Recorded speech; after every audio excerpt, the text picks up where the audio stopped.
Hello guys and welcome back to another farm video. Today I've got a bit of a proof of concept farm. It is a Piglin Mob Farm.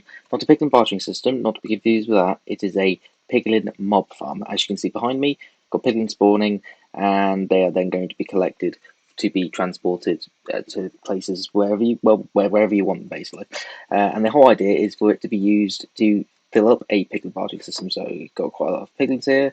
And you can see we've also got some zombie piglins spawning, and we've got a system in place to remove that. So you can see here that we've got a cell here with a piglin, with piglins in it, and we have another cell with more piglins in there. We've got a player at the top there, AFKing. So just got a Steve player using the carpet mod, and yeah, so it's a fairly simple sort of design. Got this spawning platform here with carpets to stop hoglins from spawning. So this is in the Crimson Forest, by the way. So you know you can build it in the Crimson Forest. Got these turtle legs here across all the sides to stop some of our piglins from getting into the farm, and also to take up the mob cap. And here I've used cactus. You could use with the roses if you want to. It's perfectly fine. The glass here is to encourage pack spawning, and therefore we get more piglins in quicker. When you AFK at this farm, you don't want to AFK too long because these piglins in these cells will randomly despawn. And you just probably, I don't know that you optimize time, I've not done too many tests on it, but you don't want to AFK too long, otherwise you will get despawning. Now, the system's not perfect. There's still some slight flaws with it. I tried to come up with a system to get rid of baby piglins, and for the most part that works. Here, it's kind of not worked here, from the looks of it, and here it's slightly flawed. But essentially, the idea was that the baby piglins would get scared by this soul lantern here, and they would then move over to here to the cactus, and they would then die to the cactus. And unfortunately, it doesn't always work out that way. So this one's stuck on a trapdoor, and these have got themselves trapped here. So a possible improvement to this would be using soul fire. Don't know whether this would damage these piglins here, but it would definitely kill the piglins that are trapped here. And here, I honestly don't know. It does work overall though, so I wouldn't worry too much about that. The other flaw would be it's not the fastest in getting them into the centre of the farm, getting them into the cells. So the mechanic that's used, as with the baby sort of system, have them scared by these soul lanterns. So whenever they see a soul lantern, they'll get scared by it and they'll run around frantically. Overall, they do tend to eventually get down to here. If you kind of want the maximum amount of piglets spawning in unit time, you're going to want to have a better system. Anyway, like I said, they'll fall down to here, and then when they get in here, they'll also get scared by these soul lanterns and run away.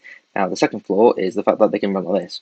So they can just run over there, and sometimes they'll just stand there, and eventually they'll then fall into the actual cells. And the reason we have two cells is because, well, the ones on this side need to go one way, this one need to go another way, and then the ones on this side again, and yeah, you get the idea. So those are some flaws, but overall it works fairly well. You don't kill piglins, obviously, you want to collect them for piglin bartering. That's the whole intention. So here I've got a simple collection system that will dispense a minecart, and because of the orientation farm, so by the way, the orientation is important, because when I have a minecart, it's dispensed from here. It will lock itself onto this powered rail, and it will then travel this direction, and it will collect a piglin. And the same is true for this one. So when you want to collect one from this cell, you then activate the no block here, which will dispense minecart to here, and it will then start moving in this direction. If you change the directions, it could just go that way and not collect the piglin. So direction is important with this one. You also need to actually name tag or stop the piglins from despawning if you want to put them to a bartering system. So I also added in a completely automatic way of doing this. Now you can use any item, like gold item. So you could use a sword, you could use a shovel, golden pickaxe, etc. Armor, you name it. You can use anything that you want to stop them despawning. As long as it's a gold item, a gold tool, they will not despawn. Don't dispense some gold. Dispense them a tool. I will now show you it working. So I'm going to do one on this side. There we go, picks up the piglin, dispenses the shovel, picks it up, and it then goes off to the system. And then on this side, just to show it working as well, there we go, picks up the piglin, picks up the shovel, and he will then never despawn after he's checked it. So yeah, it's a very simple farm. I'll put a link in the description for you to download it, check it out. Like I said, it's a bit more of a proof of concept. This is not necessarily one of the most essential farms out there. You could just make a platform and just collect piglins that way. But I needed quite a lot of piglins for the Piglin bartering system built into SMP. So that's why I decided to come up with this this farm. Hope you enjoyed this shorter video. Please leave a like, subscribe if you would like to see more, and I shall see you next time. Bye bye.